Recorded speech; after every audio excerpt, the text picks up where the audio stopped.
एक दिन अपने नियम के अनुसार वीर विक्रम रात्रि में नगर चर्चा के लिए निकल पड़े। अवंती नगरी में सुदंत नाम का करोड़पति सेठ रहता था। वीर विक्रम नगर चर्चा सुनते सुनते सेठ के भवन के पास आए।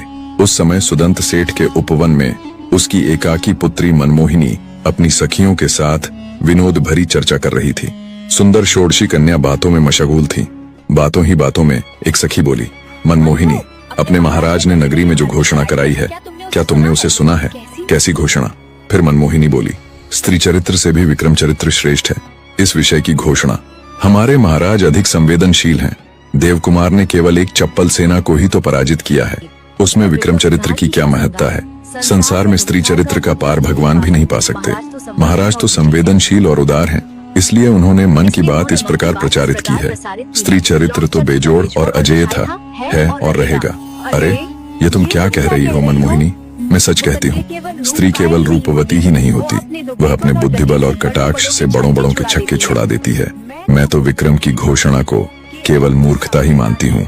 एक ओर छिपकर खड़े विक्रम ने यह सारी बात सुनी। उनका कलेजा कांप उठा। अरे एक षोडशी वणिक कन्या मेरी बात को मूर्खतापूर्ण बताती है। वीर विक्रम मन पर लगे इस आकस्मिक प्रहार को सहलाते हुए आगे बढ़ गए। मनमोहिनी अपनी सखियों के साथ स्वाभाविक रूप से बातें कर रही थी, परंतु विक्रमादित्य को यह बात चुभ गई। उनके मन में यह जिज्ञासा जाग उठी कि उनका मानना मूर्खतापूर्ण क्यों कहा गया। वे वहां से आगे चले और यह भवन सेठ सुदंत का है, यह निश्चय कर सीधे राजभवन में आ गए। शैया पर सोने के पश्चात भी वे विचारों से मुक्त नहीं हो सके। अंत में उन्होंने मन ही मन यह निर्णय कर लिया कि सुदंत सेठ और उसकी कन्या को राजभवन में बुलाना है। और दूसरे दिन की संध्या पूरी हुई। वीर विक्रम अपनी महारानी कमलावती को लेकर राजभवन के उद्यान में गए। महारानी कमला ने बोला, महाराज, आपने किस प्रयोजन से मुझे यहाँ लेकर आया है? रानी, मैं आपको बाद में बताऊंगा, पहले मैं अजय को बुला लूं। वहां महाप्रतिहार अजय को बुलाकर वीर विक्रम ने कहा, सुदंत सेठ के भवन पर जाओ और सेठ तथा उनकी कन्या को यहाँ बुला लाओ। महाप्रतिहार तत्काल रथ लेकर सुदंत सेठ के भवन की ओर गया। उस समय सुदंत, उनकी पत्नी और पुत्री तीनों प्रतिक्रमण की उपासना करने बैठ गए थे। भवन की परिचारिका ने महाप्रतिहार को आदर सहित बिठाते हुए कहा, सेठ जी तो अभी प्रतिक्रमण करने बैठे हैं, उन्हें कुछ समय और लगेगा। अजय उनकी प्रतीक्षा में वहीं बैठा रहा। कुछ समय पश्चात नगर सेठ सुदंत आया और समीप बैठ गया। महाप्रतिहार ने कुशल क्षेम पूछकर कहा, राजराजेश्वर की आज्ञा है कि आप और आपकी सुपुत्री मेरे साथ रथ में राजभवन चलें। महाराजा आपकी प्रतीक्षा कर रहे हैं। मेरी पुत्री के साथ? हाँ सेठ जी, परंतु ऐसा क्या काम है? बीच में ही प्रतिहार बोल पड़ा, मुझे कुछ भी झात नहीं है। मुझे तो आपको आदर सहित साथ लाने को कहा है। सुदंत सेठ विचार में पड़ गया। वह तत्काल उठकर अपनी पत्नी के कक्ष में गया और राजाज्ञा की बात बताई। पुत्री भी वहीं थी। उसने कहा, पिताजी, इसमें चिंता की क्या बात है? आप जाइए और महाप्रतिहार को कहें कि मेरी पुत्री रात्रि में भवन के बाहर नहीं निकलती। सेठ वस्त्र बदलकर महाप्रतिहार के पास आया और बोला, चलो मैं आ रहा हूँ, मेरी पुत्री रात्रि में भवन के बाहर नहीं निकलती। महाप्रतिहार सेठ को रथ में बिठाकर राजभवन की ओर चल पड़ा। वीर विक्रम अपनी महारानी कमला के साथ बैठक खंड में आकर सेठ जी की प्रतीक्षा कर रहे थे। महाप्रतिहार अजय ने कक्ष में प्रवेश कर कहा, महाराज की जय हो, सेठ जी आए हैं। उनकी पुत्री रात्रि में कहीं आती जाती नहीं। सेठ जी को लेकर अजय कक्ष में गया। सेठ जी ने महाराजा को देखते ही कहा, राजेश्वर की जय हो। दोनों एक आसन पर बैठे। वीर विक्रम ने कहा, सेठ जी, मुझे आपकी कन्या से ही मुख्य कार्य था। यदि आप कहेंगे तो मैं अपनी पुत्री को। सेठ जी, कल रात मैं नगर चर्चा के लिए गया था। उस समय आपकी पुत्री ने मेरे एक कार्य को मूर्खतापूर्ण कहा था। मैं यह जानना चाहता हूँ कि मेरा कौन सा कार्य मूर्खतापूर्ण है। कृपानाथ, मेरी कन्या नादान है। एकाकी पुत्री होने के कारण वह बहुत लाड प्यार में पली पुसी है। उसने कुछ कहा, इसके लिए मैं क्षमा याचना करता हूँ। सेठ जी, आपकी कन्या को मैं कुछ कहना नहीं चाहता, मैं अपना दोष जानना चाहता हूँ। कल प्रातःकाल सूर्योदय के पश्चात अपनी पुत्री को तैयार रखें, मैं रथ भेजूंगा। अच्छा कृपानाथ। सेठ अत्यंत शोकाकुल हो गए।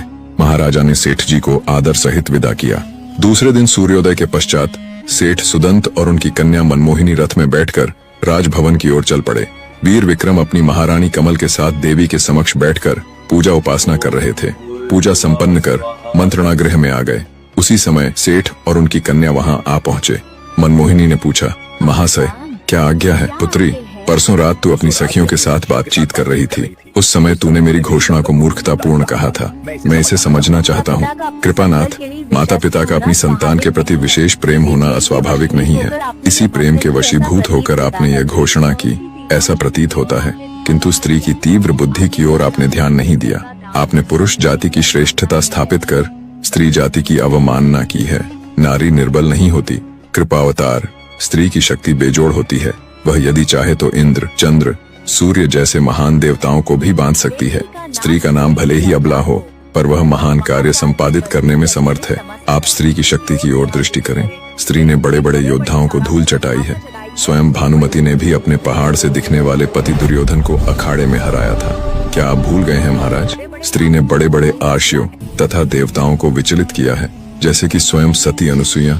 अपने कहानी तो सुनी है ना महाराज, कैसे स्वयं उसने ब्रह्मा विष्णु महेश को अपने तप से स्वयं गोद में धारण कर झूलना भी झुलाया था। तो आप नारी जाति को कैसे तुच्छ समझ रहे हैं महाराज? आपके पुत्र ने ऐसा कौन सा बड़ा कार्य किया है जिसके चरित्र के समक्ष स्त्री चरित्र न्यून लगता है?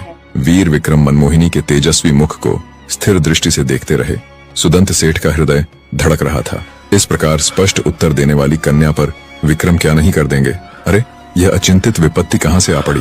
विक्रम बोले, पुत्री, तुझे जो कहना हो वह निसंकोच कह, किंतु मेरी मूर्खता का मुझे अभी तक ज्ञान नहीं हुआ। तू स्पष्टता से कह। राजराजेश्वर, आपको अभी तक किसी स्त्री के चरित्र का पूरा अनुभव नहीं है। मनमोहिनी ने कहा, पुत्री, तेरा कथन ठीक है। मुझे स्त्री चरित्र का अनुभव तो हुआ है, पर वे स्त्रियां कुलटाएं थीं।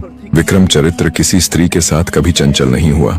मैं ऐसी स्त्री को देखना चाहता हूँ जो विक्रम चरित्र की बुद्धि से अधिक तेजस्वी हो और अपने बुद्धि बल से विक्रम चरित्र को पराजित करे। यदि ऐसा होता है तो मेरी घोषणा मूर्खतापूर्ण कही जा सकती है, अन्यथा नहीं। महाराज, अभी तो मेरा उपासना का समय हो गया है, कल फिर उपस्थित होंगी। मनमोहिनी ने गंभीरता से कहा। महाराज ने रथ मंगवाया और उसे घर भेज दिया। दूसरे दिन मनमोहिनी अपने पिता के साथ महाराजा के पास पहुंची। उसने कहा, कृपावतार, आपने कल जो शर्त रखी थी वह तो भविष्य की बात हो सकती है। युवराज श्री जब कभी किसी स्त्री के साथी बने और वह स्त्री बुद्धिमती हो, तभी जय पराजय का निर्णय हो सकेगा। ये ठीक है। मेरे मन में एक विचार आ रहा है। विक्रम ने कहा। कृपानाथ, कहें, क्या विचार है? क्या तूने युवराज श्री को देखा है? हाँ, जब महादेवी की शोभा यात्रा निकली थी तब। विक्रम चरित्र तुझे कैसा लगा? दिखने में सुंदर, सशक्त और सौम्य है, पर उनकी बुद्धि का परिचय मुझे नहीं है। मोहिनी ने कहा, यदि इस परिचय का एक अवसर दूं तो मैं उसे हर्षपूर्वक स्वीकार करूंगी और युवराज श्री की बुद्धि को कसौटी पर कसकर पराजित करूंगी। मनमोहिनी ने गर्व से कहा। राजा वीर विक्रम हंस पड़े और सुदंत सेठ से बोले, सेठ जी, मैं आपकी सुकन्या को अपनी पुत्र वधू बनाना चाहता हूँ। कृपानाथ, मैं सत्य कहता हूँ, अभी युवराज यहाँ नहीं है, पर क्षत्रिय रीति के अनुसार कल गोधूली वेला में आपकी पुत्री के साथ लग्न के लिए युवराज श्री का खड्ग भेजूंगा। कल ही? हाँ सेठ जी, कल ही। आपकी कन्या रूप, गुण और बुद्धि में अद्वितीय है। यदि मनमोहिनी अपनी बात सिद्ध कर दे तो वह मालव देश की युवराज्ञी बनेगी। सुदंत चिंतित हो गया, पर मनमोहिनी ने तुरंत कहा, महाराज, मैं तैयार हूँ। नर नारी के सनातन संघर्ष में नारी की ही विजय होती है, यह मैं सिद्ध कर दूंगी। बेटी, आवेश में कोई कदम मत उठाना। युवराज्ञी का पद सहज नहीं। मैं युवराज्य पद के लिए संघर्ष नहीं करना चाहती। तो आपके विचार को असत्य सिद्ध करने के लिए? अच्छा, विक्रम ने कहा। फिर सुदंत सेठ की ओर मुड़कर बोले, सेठ जी, आपने क्या सोचा? मैं आपकी भावना का आदर करता हूँ। तो कल संध्या को गुप्त रूप से लग्न विधि पूरी होगी। मेरा व्यक्ति युवराज का खड्ग लेकर आएगा। राजपुरोहित आएंगे। विवाह के बाद आपकी पुत्री रथ में यहाँ आएगी। तब मैं उसे आशीर्वाद देकर एक ऐसा कार्य दूंगा जिससे विजय पराजय का निर्णय हो सके। सुदंत ने पुत्री को देखा। मनमोहिनी बोली, मुझे स्वीकार है, पर मैं युवराज श्री की परिणीता हूँ। इसका प्रमाण? पुत्री, प्रमाण मैं स्वयं हूँ। नहीं महाराज, आर्य नारी जीवन में एक ही बार विवाह सूत्र में बंधती है। आप 1000 वर्ष जीवित रहें, पर क्रूर काल पर विश्वास नहीं किया जा सकता। तो मैं युवराज की मुद्रिका तुझे दूंगा। अच्छा, कहकर मनमोहिनी खड़ी हुई और महाराज को भावपूर्वक नमन किया।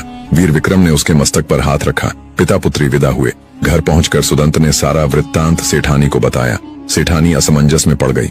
माँ को चिंतित देखकर मनमोहिनी बोली, माँ, आप चिंता न करें। वीर विक्रम मेरी परीक्षा करना चाहते हैं, पर वे नहीं जानते कि कंचन भयंकर अग्नि में जलकर भी अपना तेज नहीं छोड़ता।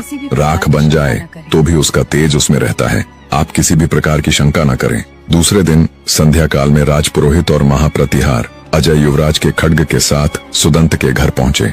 दास दासियाओं, अन्यत्र भेज दी गई थीं। भवन बिल्कुल सूना था। सेठ, सेठानी और मनमोहिनी के अतिरिक्त वहां कोई नहीं था। सेठ सेठानी ने खड्ग का स्वागत किया, उसे मोतियों से विभूषित किया गया और गोधूली बेला में लग्न विधि संपन्न हुई। विधि पूरी होते ही अजय ने युवराज की मुद्रिका मनमोहिनी को देते हुए कहा, महाराज ने यह भेंट स्वरूप भेजा है, अब आप तैयार हो जाएं राजभवन चलने के लिए। मनमोहिनी ने मुद्रिका माँ को देते हुए कहा, माँ इसे अत्यंत सुरक्षित रखना, आवश्यकता पड़ने पर मैं मंगा लूंगी। माता पिता ने रोते हृदय से पुत्री को विदा किया। रथ राजभवन पहुंचा। राजपुरोहित और मनमोहिनी खड्ग के साथ उतरे। अजय युवराज जी को लेकर मुख्य कक्ष में गया, जहां वीर विक्रम बैठे थे। पुत्र वधू को आते देख वे खड़े हो गए। मनमोहिनी ने महाराजा के चरणों में मस्तक झुकाया। वीर विक्रम बोले, पुत्री तेरी विजय हो, यह मेरा आशीर्वाद है, यह रत्नमाला स्वीकार कर ले। उन्होंने अत्यंत मूल्यवान रत्नमाला अपनी पुत्र वधू को पहनाई, फिर बोले, अब मेरे साथ चल, मैं तुझे एक महत्वपूर्ण कार्य समझाना चाहता हूँ। मनमोहिनी शांत भाव से उनके पीछे चल दी। दोनों एक रथ में बैठे। रथ गति पकड़ता हुआ शिप्रा नदी के किनारे एक उपवन में पहुंचा। रात्रि का समय था, इसलिए मनमोहिनी को बहुत कम दिखाई दे रहा था। उपवन छोटा किंतु सुनियोजित था। उसके भीतर एक भूमिगत कक्ष था, जिसमें 2 कमरे बने थे, एक शयन कक्ष और दूसरा आवश्यक कार्यों हेतु उपयुक्त कक्ष। शयन कक्ष में पलंग, बिस्तर, जलकुंभ तथा अन्य सभी वस्तुएं व्यवस्थित रखी थीं। भूमिगत कक्ष में एकमात्र जाली थी, जिससे मंद प्रकाश भीतर आता था। वह जाली इतनी ऊंचाई पर थी कि सामान्य मनुष्य का हाथ भी वहां तक नहीं पहुंच सकता था। रथ वहीं रुक गया। वीर विक्रम बोले, पुत्री हम उपयुक्त स्थान पर आ गए हैं, नीचे उतर। मनमोहिनी बिना झिझक नीचे उतर गई। उसी समय एक दासी दीपक लेकर आ पहुंची। वीर विक्रम ने दासी को देखकर कहा, सुमित्रा सब ठीक है ना? हाँ कृपानाथ, दासी ने उत्तर दिया। द्वार खोलो। सुमित्रा ने तुरंत भूमिगत कक्ष का द्वार खोल दिया। वीर विक्रम दासी से दीपक लेकर बोले, पुत्री मेरे पीछे आओ। सुमित्रा द्वार पर ही रुक गई। वीर विक्रम और मनमोहिनी लगभग 10-12 सीढ़ियां नीचे उतरकर एक कक्ष में पहुंचे। वहां एक छोटा सा दीपक जल रहा था। विक्रम ने हाथ का दीपक द्वार के पास रखकर कहा, बेटी क्या तुझे इस स्थान का कोई अनुमान है? हाँ। क्या? यह स्थान तो किसी कारागार जैसा प्रतीत होता है। मनमोहिनी के मुख से सहज ही निकल पड़ा। विक्रम मुस्कुराए, तेरा अनुमान सही है पुत्री, किंतु यह तेरे लिए कारागार नहीं, कर्तव्यागार है। तेरी सुविधा हेतु यहाँ आवश्यक सभी वस्तुएं रख दी गई हैं। मेरी विश्वस्त दासी सुमित्रा दिन रात ऊपर के निवास गृह में रहेगी। 1 महीने के पश्चात दूसरी दासी उसकी जगह ले लेगी। यह क्रम चलता रहेगा। भोजन और जल बाहर से ही तुझे पहुंचा दिया जाएगा। मैं पूरी व्यवस्था कर चुका हूँ। मैं धन्य हुई महाराज, किंतु इस एकांतवास में मुझे करना क्या है? विक्रम ने गंभीर स्वर में कहा, पुत्री तूने अपने पति को देखा तक नहीं और युवराज को भी यह झात नहीं कि उसका विवाह तुझसे हुआ है। अब तुझे एक ऐसा कार्य करना है जिससे सिद्ध हो सके कि विक्रम चरित्र से भी स्त्री चरित्र महान होता है। आदेश दे महाराज। मनमोहिनी ने शीश झुकाया। विक्रम बोले, तू इस कक्ष से तभी मुक्त होगी जब तेरी गोद में मेरा पौत्र किलकारियां भरेगा। यही तेरा धर्म और यही तेरी परीक्षा है। महाराज। मनमोहिनी कुछ क्षण रुकी, पर विक्रम ने कहा, यदि इस संघर्ष से तुझे भय लगता हो तो मैं अभी भी तुझे राजमहल ले जाने को तैयार हूँ। नहीं पिताजी। उसकी वाणी में तेजस्विता उतर आई। आपकी यह चुनौती एक आर्य नारी ने स्वीकार कर ली है।